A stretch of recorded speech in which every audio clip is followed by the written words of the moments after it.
Hello everyone, আমি প্রিয়াঙ্কা আর আমার নতুন একটি ব্লগে অনেক অনেক স্বাগত।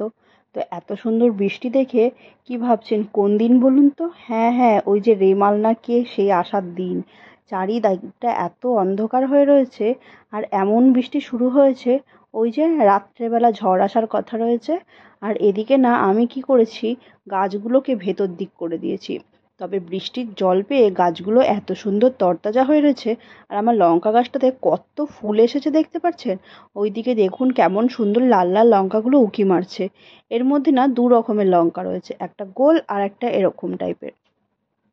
তো সব গাছগুলোকে ভালোভাবে একটু দড়ি দিয়ে গ্রিলের সাথে বেঁধে টেঁধে দিয়েছি ভয়ের চোটে। কারণ আমফানটা তো চোখের সামনে দেখেছিলাম কি একটা অবস্থা হয়েছিল, তার জন্য। আর এই সুন্দর সুন্দর গাছগুলো যদি ডাল ভেঙে যায়, গাছ সুন্দর হোক সেটা কথা নয়, একটু ডাল ভেঙে গেলে নিজের হাতে লাগানো গাছ তো খুব মন খারাপ হবে। আর এই বেলফুল গাছটাতে ছোট ছোট কি সুন্দর কড়ি এসছে। তবে বৃষ্টি পেলে গাছগুলো কি সুন্দর তরতাজা হয়ে ওঠে না? এদিকে দেখুন মানি প্ল্যান্টটা কেমন এপাশ। আর আমি না ব্লিঙ্কিট থেকে কটা জিনিস অর্ডার করেছিলাম, কারণ কি পরের দিন আবার আমার বার্থডের দিন। সেই জন্য ওই সেলফ গিফট আর কি। তো যতই বৃষ্টি হোক ঝড় তুফান হোক আমরা তো অর্ডার দিয়ে দিই। ব্লিঙ্কিট বা বিগ বাস্কেট এরা কি সুন্দর এত বৃষ্টির মধ্যেও এসে আমাদেরকে ডেলিভারি করে দেয়। সেটাই আমি জানলা দিয়ে তাকিয়ে তাকিয়ে দেখছিলাম, বাইরে এতটাই বৃষ্টি হচ্ছিল। তো আমি কি কি নিয়েছি আপনাদেরকে একটু দেখাই। ওই টুকটাক নিজের জিনিসের সাথে সাথে ঘরের জিনিসও, একটা পাউরুটি, একটা চিজ, আর এদিকে ছিল একটা ফাউন্ডেশন, একটা প্রাইমার, একটা ছিল হচ্ছে নেল পালিশ, আর একটা কম্প্যাক্ট। আমি মেকআপ করি না বললেই চলে, তাই আমি খুব লাইট ওয়েটের কিছু জিনিস খুঁজছিলাম। তো ফেসেস কানাডার কটা জিনিসে বেশ অফার দিচ্ছিল, ভাবলাম একবার নিয়েই দেখি। তো সত্যি বলতে এত সুন্দর জিনিসগুলো। এই যে এটা হচ্ছে ফেস পাউডার, ম্যাট ফিনিশ দেয়, এতটাই আমার ভালো লেগেছে। আমার মুখে না সহজে মেকআপ কোনো কিছু বসে না, আর আমি মেকআপ করাটা একেবারে পছন্দ করি না। বাট এটা আমি নিয়ে দেখলাম ভীষণই ভালো, একদম লাইট ওয়েট। আর নিয়েছিলাম একটা মেকআপ ফিক্সার, কারণ কি যেই মেকআপই করি না কেন একটুখানি ফিক্সার না দিলে ভালো লাগে না। তো মেকআপ দিয়ে তো আর পেট ভরবে না, তার জন্য বসিয়ে দিচ্ছি রান্না। তো যেহেতু কালকে বার্থডে আর বরের তরফ থেকে কোনো রকমই সাড়া শব্দ পাচ্ছি না, সের জন্য মন খারাপ করে নিজেই কিছু বানাতে চলে এলাম। তো বানাবো হচ্ছে মালাই চিকেন কোপ্তা কারি। তার জন্য চিকেনটাকে আমি পেস্ট করে নিয়েছি, সাথে একটুখানি আদা রসুন একটু গোলমরিচ দিয়ে একটা কাঁচা লঙ্কা দিয়ে পেস্ট করে নেওয়ার পরে তার মধ্যে একটা চিজ গ্রেট করে দিয়ে দিয়েছি, আর একটা পাউরুটি ছোট ছোট করে পিস করে দিয়ে হালকা একটুখানি নুন দিয়ে মাখিয়ে এরপরে এরকম পাকোড়ার আকারে করে নিয়েছি। মানে ওই কোপ্তা আর কি, কোপ্তার মতো তেলে ভেজে নিয়েছি। আর এদিকে কড়াইয়ের মধ্যে না একটুখানি পেঁয়াজ, একটু আদা রসুন, আর একটা কাজু বাদাম বাটা কয়েকটা, একটু চারমগজ, 2 চামচ মতো দই, সব দিয়ে ভালো করে মশলাটাকে কষিয়ে নিচ্ছি। আর পরিমাণ মতো নুন আর মিষ্টি অ্যাড করে দেবো। আর পেস্টের মধ্যে ছিল একটা কাঁচা লঙ্কা, কারণ কি খুব বেশি একটা ঝাল করব না, সের জন্য। তো মশলাটা ভালো করে কষিয়ে নিয়ে তার মধ্যে সামান্য জল দিয়ে না এরপরে সমস্ত কোপ্তাগুলোকে আমি এর মধ্যে দিয়ে ফুটিয়ে নিচ্ছি। আমি এর মধ্যে কোনো রকমই হলুদ দেইনি। তেলটা কষতে কষতে এরকম সুন্দর একটা কালার এসছে। আমার কোপ্তা কারি প্রায় রেডি হয়ে এসছে। আর এর মধ্যে আমি এখন লাস্টের দিকে অল্প করে ওই যে কসুরি মেথি ছড়িয়ে দিলাম, আর একটুখানি ফ্রেশ ক্রিম দিয়ে নামিয়ে নিচ্ছি। তো ভালো করে রেসিপিটা আপনাদের সাথে অন্য একদিন শেয়ার করব। আমার এদিকে মালাই কোপ্তা কারি একদম রেডি হয়ে গেছে, খেতে কিন্তু দুর্দান্ত হয়েছিল। তো খেয়ে দিয়ে না শুয়েও পড়েছিলাম, তাই ভালো করে ক্লিপ নেওয়া হয়নি। মাঝরাতে হঠাৎ করে উঠে দেখছি বর এরকম কীর্তি লাইট টাইট অফ করে কেক এনেছে। তো বর যখন কেক এনেছে তখন অবশ্যই কাটবো। আর সাথে ছিল একটা ফ্লাওয়ার বুকে, আমি তো ভাবতেই পারিনি যে ওরকম একটা সারপ্রাইজ দেবে। কারণ কি না পরের দিন আমার বার্থডে ছিল, তো সেই জন্য বর বলেছিল তার বন্ধুর বাড়িতে নাকি নেমন্ত্রণ আছে। সেই জন্য আমি আর ভিডিও টিডিও করলাম না, মনটা খুবই খারাপ ছিল, তাই রেডি হয়ে বেরিয়ে গেছি। আর রাস্তা থেকে যেতে যেতে না ভাবছি কি এত সুন্দর রাস্তার দৃশ্যটা, সেটা একটুখানি ভিডিও করে নিই। তাই আমার ভিডিও করার কোনো রকমই মুড ছিল না। এদিকে আমি এয়ারপোর্টের পাশ থেকে যাচ্ছিলাম, ওই ক্যামেরাটা হাতে নিয়ে ভিডিও করাটা একটা অভ্যেসে দাঁড়িয়ে গেছে, সেই হিসাবেই ভিডিও করছিলাম। আর রাতের কলকাতা দেখতে দেখতে যাচ্ছিলাম, আর এত সুন্দর লাগছিল বলেই আমার ক্যামেরাটা অন করা। কোনো রকমই আমি জানতাম না, তাহলে হয়তো আরও ভালোভাবে ভিডিও দিতাম, যে বর এত সুন্দর করে একটা সারপ্রাইজ বার্থডে ট্রিট দেবে। যাই হোক, এদিকে বিধাননগরে এই রাস্তাটা দিয়েই যে বান্ধবীর বাড়ি বলেছে সেই রাস্তাটা এই দিকেই পড়ে। তো দূরে না আইটিসিটা চোখে পড়ছিল, আর এত সুন্দর দৃশ্য দেখে তো চোখ ফেরানো দেয়, তাই একটু ক্যামেরা বন্দি করছিলাম। তখনও কিন্তু আমি জানতামই না যে আজকের ট্রিটটা ওইখানেই ভেতরে যেতে হবে। তো যাই হোক, রাস্তায় একটুখানি দাঁড়িয়ে একটু রেস্ট নিয়ে তারপরে যাচ্ছিলাম। আর দূর থেকে আইটিসিটা দেখতে দেখতে যাচ্ছিলাম কিরকম রানীর মতো সেজে দাঁড়িয়ে রয়েছে আমাদের শহর কলকাতায়। এখনও যখন এন্ট্রি নিচ্ছিল তখনও আমি বরকে জিজ্ঞেস করাতে বললো এই ভিতর থেকে নাকি রাস্তা আছে, আর আমি এতটাই মূর্খ যে আমি সত্যিই তাই ভাবছি। তো যখন গাড়ি চেকিং হচ্ছিল তখন আমি আলটিমেটলি বুঝতে পারলাম যে না, এখানেই আমাদের আজকে রাতের ডিনারের প্ল্যান। তো যাই হোক, আমি তো তারপর ভীষণ খুশি হয়ে গেছি, আর খুশির চোটে আমি কি ক্লিপ নিয়েছি আর কি নেইনি তা আমি নিজেই জানি না। তবে গেটে এন্ট্রি পয়েন্টটায় ক্যামেরা অ্যালাউ ছিল না, তাই ভেতরে এসেই কোনো রকম একটুখানি যা হয় ওই আর কি ক্লিপ নিয়েছি। কারণ কি আমার মুডটা একদমই অন্যরকম ছিল, কোনো প্ল্যানিংই ছিল না, তার জন্য ভিডিওটা না ভালো করেই নেওয়া হয়নি। তাই যেটুকু যা নেওয়া হয়েছে সেটাই আপনাদের সাথে শেয়ার করি।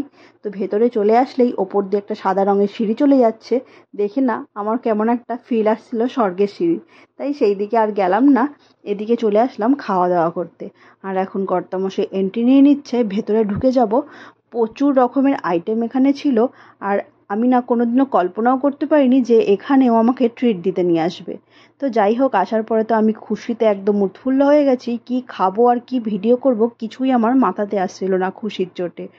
মানে হঠাৎ করে সারপ্রাইজ পেলে কতই না ভালো লাগে, তাই না? আর এত সুন্দর করে সারপ্রাইজটা দিয়েছে, আমি কোনো রকমে ঘুণাক্ষরেও জানতে পারিনি যে আমার এখানে আসার প্ল্যান আছে। তো যাই হোক, এখানে বিভিন্ন রকমের আইটেম ছিল, চিকেন, মাটন, বিভিন্ন রকমের স্টার্টার ছিল, ভেজ আইটেম ছিল, আর এখানে ছিল কাতলা মাছের ওই সর্ষে পোস্ত দিয়ে, আর বিভিন্ন রকমের স্যালাড। তবে স্যালাড আইটেমটাই বেশি ছিল মেন কোর্সের থেকে। এখানে ছিল চিলি চিকেন, জিরা রাইস, যে যেরকম পছন্দ করে। সাদা ভাতের অপশানও ছিল, ওদিকে কুলচা বা রুটি বা নান নিলেও সেই অপশানটাও ছিল। তো সবাই সবার পছন্দ মতো খাবার দাবার নিয়ে নিচ্ছে। ব্রেড বাটার সব রকমের অপশান ছিল, যার যেটা পছন্দ হয়। তো এই যে আমার মেয়ে তো জানেনই আপনারা ফ্রুট খেতে ভীষণ পছন্দ করে, তাই ওকে আমি কিছু ফ্রুটস দিয়ে দিলাম। আর এখানে ছিল রায়তা, তার পাশে ছিল এখানে সমস্ত ভেজ আইটেম, গোবিন্দভোগ চালের সাদা ভাত, ছোলার ডাল, নিরামিষ তরকারি, সমস্ত রকমের আইটেমই ছিল। আমি একবার করে খুলে না সবটা দেখে নিচ্ছিলাম, কোথা থেকে শুরু করব আর কোথায় শেষ করব সেই ক্যালকুলেশন না করে নিলে দেখা গেল লাস্টের মেন কোর্সটা আগে খেয়ে নিয়েছি আর পরেরটা পরে পড়েই রইলো। তো এখানে ছিল পনিরের একটা আইটেম, আর এই পাশে রাখা ছিল নুডলস। তো নুডলসটা সাইড করে রাখা ছিল, কারণ কি ওটা ভেজ নন ভেজের কোনো ব্যাপার না, সবাই নিতে পারে। তো থালা ভর্তি করে সব কিছু নিয়ে নিলাম। আর এখানে ছিল একদম ঘিয়ে তৈরি মাখা সন্দেশ, আর এখানে ছিল ব্রাউনি। তো বিভিন্ন রকমের আইটেম সাজানো আছে, এক এক করে সব কিছু প্লেটে তুলে খাওয়া শুরু করে দিলেই হয়। আর এই যে আমি প্লেট ভর্তি করে সাজিয়ে সাজিয়ে নিয়ে নিচ্ছি। তবে একবারও ভাববেন না কিন্তু এই সবটাই আমার, কারণ কি সবাই হয়তো তাই ভাবছিল, যেহেতু আমাকে দেখছিল বারে বারে করে এসে প্লেটে নিতে। তবে আমি না সবাইকে সার্ভ করছিলাম, মানে শাশুড়ি বা মেয়ে তো বারবার উঠে আসতে পারবে না, তাই ওদেরকে দিয়ে তারপরেই কিন্তু আমি খাবারটা নিয়েছি। যাই হোক, বরের সাথে একটুখানি কথাবার্তা বলে নিয়েছিলাম, আর এতটাই খুশি হচ্ছি তাই জন্য ওকে বারবারই বলছিলাম থ্যাংক ইউ, এমন একটা সুন্দর জায়গাতে আমাকে আজকে সন্ধ্যাটা নিয়ে আসার জন্য। তো যাই হোক, প্লেট ভর্তি করে খাওয়ার নিয়ে এরপরে সোজা খাওয়ার পালা। তো ওই প্লেটটা তো শাশুড়ি মাকে দিয়ে এসেছি, আর এরপরে এই প্লেটটা নিয়ে নিচ্ছি আমার। হ্যাঁ, আমার চেহারাটা দেখে বুঝতেই পারছেন কতটা কি খাই। যাই হোক, তবে আজকের এখানের খাবারগুলো না ভীষণই ভালো ছিল। কোনো রকমেরই পেট ভার করার কোনো ব্যাপার নেই, বা অতিরিক্ত তেল মশলার কোনোই ব্যাপার ছিল না খাবারগুলোতে। বরঞ্চ তার থেকে আমরা সারাদিন বাড়ির খাবার দাবারে অনেক তেল মশলা খেয়ে ফেলি। এই স্যালাডগুলো বিভিন্ন রকমের এত টেস্ট ছিল, সবাই খেতে বসে গেছে। আর এই যে এটা হচ্ছে আমার প্লেট। তো আমিও এবার খাওয়া দাওয়া শুরু করি। তবে স্টার্টারে খুব বেশি একটা আইটেম ছিল না, ওই ফিশ ছিল আর একটুখানি চিকেনের আইটেমই ছিল, বাকি সব কিছু না স্যালাড ছিল। তো সব কিছু নিয়ে টেস্ট করছিলাম, আর খেতে তো অসাধারণ ছিল। তারপরে চলে যাব হচ্ছে মেন কোর্সের দিকে। তবে স্টার্টারটা ভালো করে একটু এনজয় করে নিই। আর ছিল হচ্ছে ক্রিসপি চিলি চিকেন, বিভিন্ন রকমের ফ্রুটসগুলো এত টেস্ট ছিল। তো স্টার্টারের পরে না এরপরে মেন কোর্সের পালা। তো এদিকে জিরা রাইস ছিল, আর জিরা রাইস থাকতে নর্মাল রাইস নেওয়ার কোনো প্রশ্নই নেই।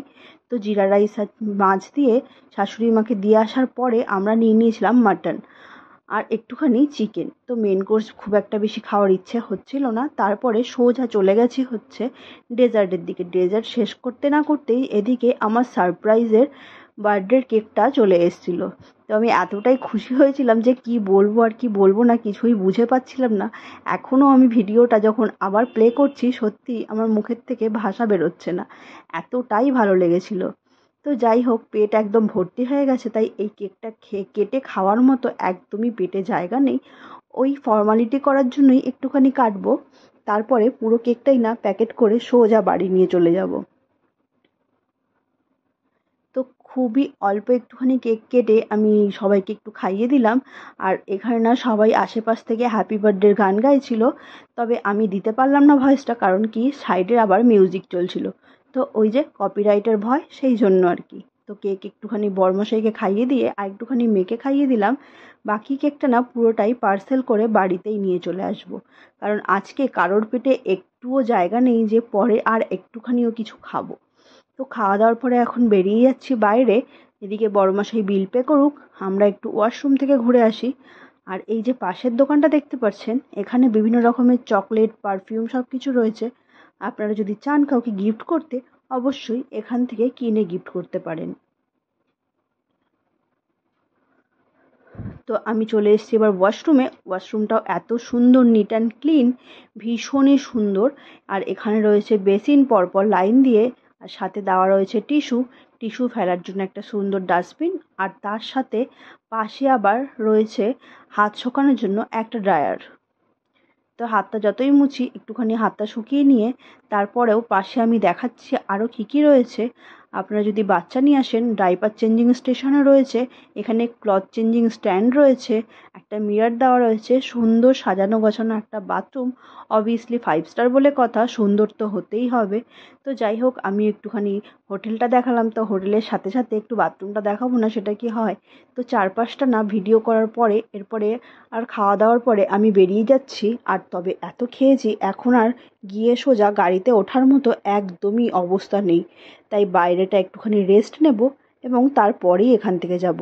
আর এদিকে আমাদের কেকটা যেটা আমরা খাইনি সেটাও পার্সেল করে আমাদেরকে দিয়ে দিয়েছে। এখানে রয়েছে একটুখানি ফটো তোলার জন্য জায়গা। আর এরপরে বাইরে বসবো আমরা। আর এর ভেতরগুলোতে না অনেক রকমের বার, কোনোটা পাব, বিভিন্ন রকমের রয়েছে। আর এই যে দেখুন, এই বড় একটা লবি, এখানটায় কিন্তু সবাই রেস্ট করছে, খাওয়ার পরে কারোরই যাওয়ার ক্ষমতা নেই, তাই এখানটা বসেই সবাই একটু রেস্ট নেব। তবে আমরা যতই রেস্ট নিই না কেন, বাচ্চারা তো ছুটে বেড়াচ্ছে। আমার মেয়ের তো কোনো রেস্টের বেলাই নেই, ও তো খাওয়ার মধ্যে ওই একটুখানি খাবে, রেস্টের দরকারটা আসলে আমারই পড়ে। তো যাই হোক, খাওয়া দাওয়া শেষ, রেস্ট নেওয়া শেষ, এরপরে পালা হচ্ছে বাড়ি যাওয়ার। বেরিয়ে গেছি। আর ওই পাশে বিল্ডিংগুলো দেখতে পাচ্ছেন JW ম্যারিয়েটের। তো বাড়ি যাওয়ার না একদমই ইচ্ছা করছিল না, এত সুন্দর একটা পিসফুল পরিবেশ দেখে সত্যিই মনে ছিল আরও কতক্ষণ বসি। কিন্তু ওই যে রাত বাড়ছে, বাড়ি তো এবার ফিরতেই হবে। আর এদিকে বাইরেটা কি সুন্দর শাপলা বিল মতো তৈরি করেছে, ছোট ছোট না শাপলা ফুলও ফুটেছিল, যেহেতু রাত্রেবেলা সেহেতু ফুলগুলো বুজে গেছিলো। আর এদিকে আরও একবার ভালো করে কাছ থেকে আমাদের ITC-টাকে আমি চোখ বুলিয়ে নিচ্ছিলাম, এত সুন্দর লাগছিল দেখতে। সামনের থেকে যে না দেখবে সে সত্যিই মিস করবে, ভীষণ সুন্দর পিসফুল একটা জায়গা। তো যাই হোক, এরপরে বেরোই বাড়ির পথে। আর আমাদের কলকাতা শহর রানীর মতো সেজে রয়েছে রাত্রেবেলা লাইটে, সেসব দেখতে দেখতেই এর মধ্যে চলে এসেছি বাড়ির খুবই কাছাকাছি। এখন রেলগেটটা পড়েছে, কারণ কি এদিক থেকে ট্রেন যাবে সেজন্য, তাই রেলগেট ওঠার জন্য অপেক্ষা করছি। আর এই ট্রেন যাওয়ার দৃশ্যটা না আমার না ভীষণ ভালো লাগে, কার কীরকম লাগে আমি জানি না। একদমই বাড়ির কাছাকাছি চলে এসেছি, তবে বান্ধবীরা নিচে বসে আছে, তাই একটুখানি আড্ডা না দিয়ে না ঘরে উঠবো না, ওদের সাথে একটুখানি আড্ডা ঠাড্ডা দিয়ে তারপরে যাব। ওই যে দেখতে পাচ্ছেন বসে রয়েছে সবাই, আজকে আমি ছিলাম না বলে সেজন্য। তো বড় নামিয়ে দিল আমাকে, ওরা ঘরে চলে গেছে। আর যে কেকটা আমাদের নিয়ে এসেছিলাম সেটা এখন সবাই মিলে একটু ভাগযোগ করে খেয়ে দিয়ে এখন ফাইনালি আমরা গুড নাইট বলে ঘরে চলে যাচ্ছি। কারণ কি সারাদিন অনেকটাই ধকল গেছে, অনেকটাই সারপ্রাইজ পেয়েছি, তো সেগুলোই একটুখানি এনজয় করি। তাহলে আজকের মতো ভিডিওটা এখানে শেষ করছি। আপনারা সবাই ভালো থাকবেন, সুস্থ থাকবেন, টাটা বাই বাই, আবার দেখা হবে অন্য একটি ব্লগে।